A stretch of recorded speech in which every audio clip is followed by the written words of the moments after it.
What is up, guys? Welcome back to my channel. And for today's episode, we're here in Geely Fairview to review the 2022 Geely Coolray Sports variant.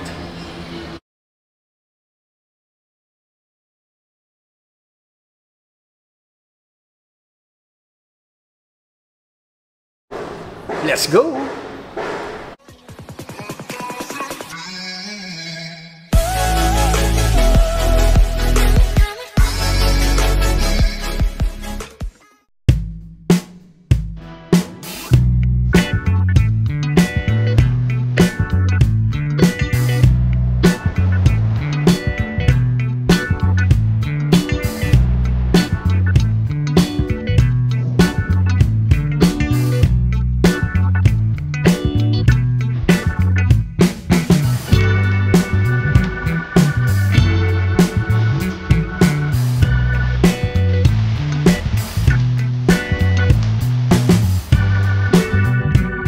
Dimensions, we have 4,330 millimeters in length, 1,795 millimeters in width, 1,609 millimeters in height, and for our ground clearance, we have 196 millimeters.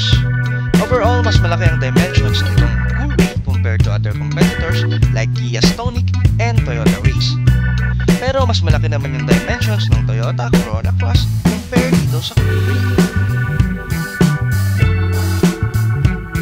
For our engine, we have 1.5-liter, 3 cylinders with turbocharged gasoline engine with a maximum output of 177 horsepower at 5,500 RPM and a maximum torque at 255 Nm at 1,500 to 4,000 RPM with 7-speed dual-clutch transmission. Itong Coolray, yung best-seller ng Geely sa kanilang lineup. Ngayon, i-check natin itong top-of-the-line sports variant kung ano ba yung may offer niya. Yung sulit nga ba? So, simulan natin yung review sa harap. Ito yung front fascia ng Geely Coolray Sports variant. So, as you can see here, yung grille niya, expanding Cosmos. Ngayon, kung mapapansin kayo dito, merong camera. Naka 360 camera na kasi ito. Diba? Imagine. Then, meron tayong color red na accent here. Tapos dito naman, may kulay chrome. Tapos dito sa bandang baba, meron tayo ditong parang carbon na accent sa kanyang lip front bumper. Ito yung headlight niya. LED na to with LED DRL and LED turn signals. Yung fog lights, LED na din. Tapos, meron tayong mga parking sensors dito sa harap. Dito sa gilid, meron tayong character lines na nagdudugtong mula sa likod papunta sa harap. Yung side mirror nito, naka-carbon finish accent. With a combination of silver accent here. We also have a camera below the side mirror for the 360-degree view na ipapakita ko sa inyo mamaya. Plus with integrated turn signals. Meron pa din tayong body cladding sa paligid ng buong sasakyan. Same with the original Coolray Sports variant. Sa gulong, we have 18 inches blackout turbine-style mags. Sa Coolray Sports Limited variant nyo lang to makikita. Plus, meron din tayong disc brake sa harap at sa likod. To show the difference between the Coolray Premium and Sports Limited variant, this is the side-by-side comparison of their exterior. Itong isa, yung Sports Limited, while ito namang isa, yung Premium variant. Tulad ng sabi ko kanina, yung side mirror ng Sports Limited ay naka-carbon finish and yung mags niya ay naka-blackout.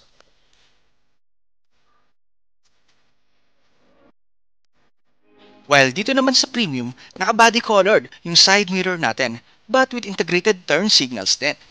Yung rims naman dito, two-tone design but same size na 18 inches. This is subjective naman kung gusto niyo ng two-tone or blackout. As you noticed, itong Sports Limited variant lang ang naka-black top.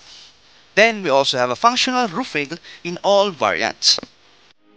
Ito naman yung likod ng Premium and Sports Limited variant. Notable difference nila yung spoiler. Body colored kasi itong sa Premium and iba din yung style niya. While dito sa Sports Limited, color black siya na may S emblem and iba din yung design nito. Dito sa likod ng Coolray Sports variant, meron tayo ditong rear spoiler.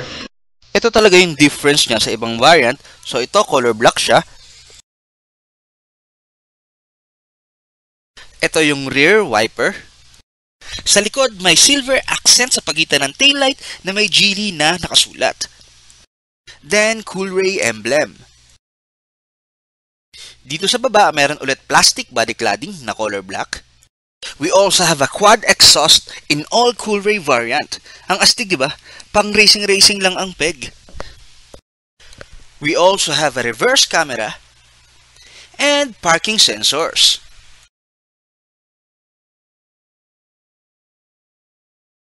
Sa pagbukas naman ng trunk, meron tayo ditong control sa remote. So, click lang natin yan.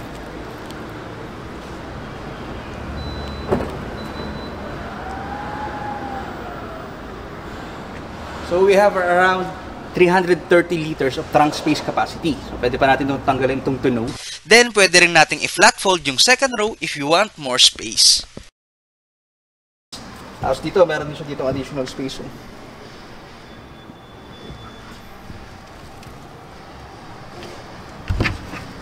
Sa pagsara naman ng trunk, automatic na rin siya. I-click lang natin to.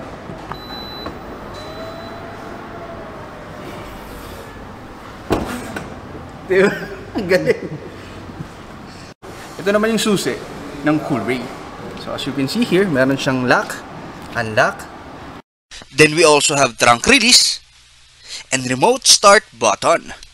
Then we also have Geely emblem here and ang ganda lang ng shape ng susi. Hugis sa sakyan. Then we have a smart keyless entry. Click lang natin to. Basta hawak natin yung susi, mabubuksan na yung pinto.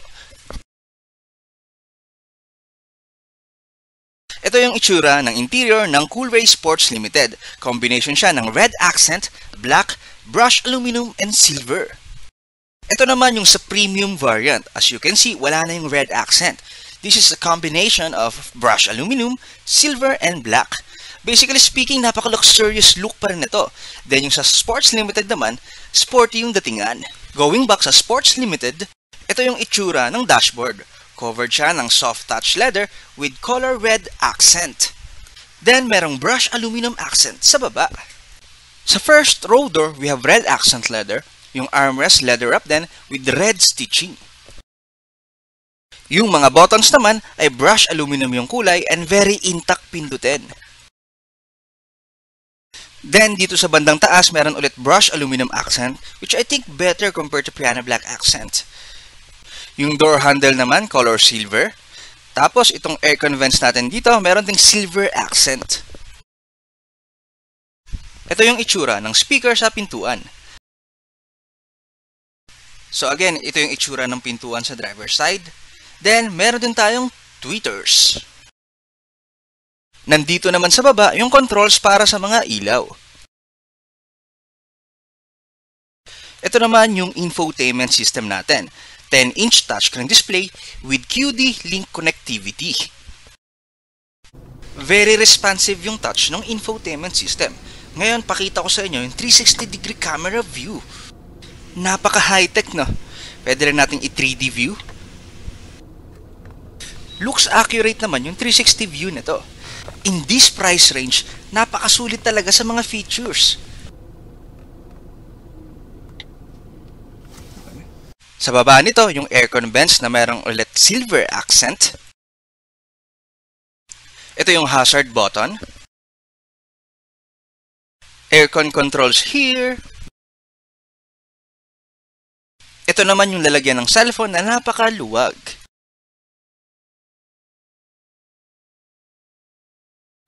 Ito yung gearbox selector. Maliit lang siya and napakasosyal tignan. Then, itong center console natin, naka-brush aluminum finish. Then, we also have a set of buttons here. Wala na din tayong handbrake dahil naka-electronic parking brake na siya. Then, ito naman yung auto-hold function.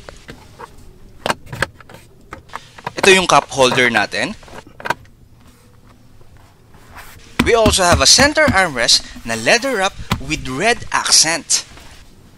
Very usable din yung storage ng center armrest. Nandito sa baba yung USB port and meron din tayong power outlet.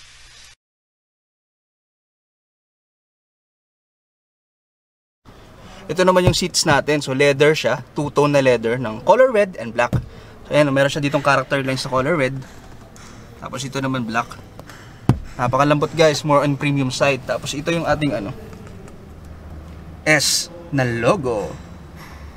Isa ding magandang upgrade dito sa Sports Limited na wala sa ibang variant ay ang ventilated seats dito sa first row, sa passenger and driver side. This is a very nice upgrade dahil sa napakainit na klima dito sa Pilipinas. Naka-power seat adjustment na din yung sa driver side. Ito yung itsura ng mga pedals. So as you can see, meron siyang footrest. Ito naman yung itsura ng glove box. So malaki naman siya and meron ding ilaw. Ito naman yung ating steering wheel. So as you can see here, flat bottom na din siya. Tapos dito meron tayong Geely na logo. Tapos andito naman yung mga buttons for cruise control. Then volume controls here. Then yung adjustment naman na to, tilt and telescopic na din.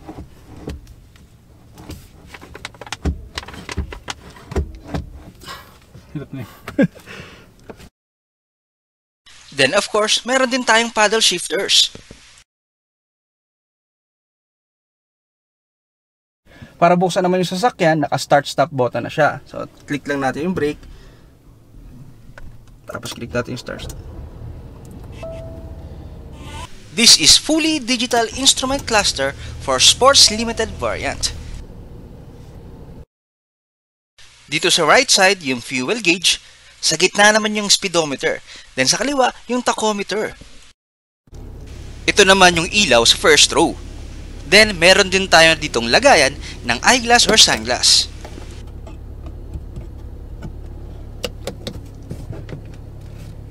Dito naman, meron tayo ditong sun visor na may salamin at meron pang ilaw.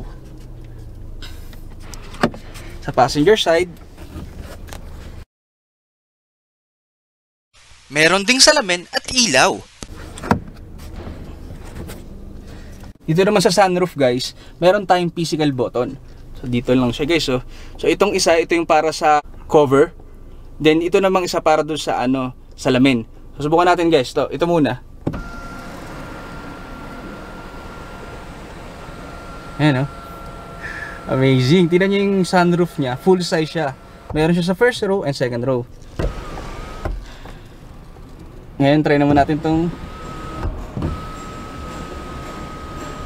salamin. Ayan.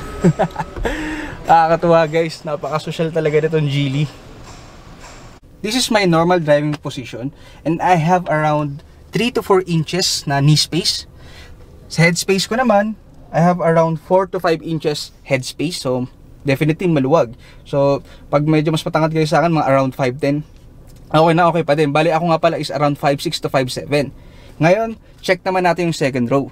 Let's go! Meron ditong Geely emblem. Then, ito naman yung speaker. Meron ditong bottle holders. Leather wrap armrest with red accent. Meron ulit ditong brushed aluminum accent. Ito naman yung material niya ay soft touch plastic. Meron ulit red accent dito na leather. Dito naman tayo sa second row. So guys, sobrang luwag dito. Sobrang luwag niya guys. Tapos yung accent natin dito, ganun pa rin Di ko lang siya malabas kasi nakasarado siya. Pero meron pa rin siyang red and black accent. So leather pa din, leather wrap. Malambot siya guys. Then ito, yung sa pagdating naman sa space, yung I have around this is around 6 inches space pa, knee space. So napakaluwag. Tapos yung head space ko dito, mas lumit siya, siguro mga 3 inches pa rin. Pero napakaluwag dito guys. So pakita ko lang yung likod niya. Yan, ito yung tsura ng likod. Meron din tayo ditong nalagyan ng mga kung ano-anong papeles. Very premium. Tapos kung napansin nyo dito guys, yung bubong natin, color black siya. Tapos dito meron tayong USB charging port. Tapos dito lalagyan na naman ng cellphone. Tapos dito sa likod yung ilaw natin dalawa. Dito left and right. Di ba? Gusto rin As dito guys, meron din tayong center armrest, no? Hindi ko lang siya maipakita sa inyo, pero ayun, no? Nakasarado pero meron siya. Tapos dito, kung mapapansin nyo, meron din tayo ditong mirror. Ayan. For our safety features, we have 6 airbags, tire pressure monitoring system, automatic parking assistant, ABS with EBD, cruise control, blind spot detection, and ISOFIX. This is the price of the 2022 Coolray Sports Limited variant. Ito naman yung sa premium variant. So meron tayong 130,000 na difference. Is it worth it? For me, it's a matter of preference. Yung iba kasi, mas gusto ng simple but luxurious design, then mas bagay sa kanilang premium variant. Yung iba naman, mas gusto ng sporty, loud design, then mas bagay sa kanila yung Sports Limited. Plus, meron ding mga additional feature ang Sports Limited like ventilated seats and power tailgate. Kaya sulit na sulit din. Stay tuned din pala guys once na test drive ko na to para sa part 2 nitong review. Yun lamang guys, maraming salamat sa panonood. Please don't forget to subscribe to my YouTube channel, then panoorin nyo na rin yung iba kong videos. Thank you!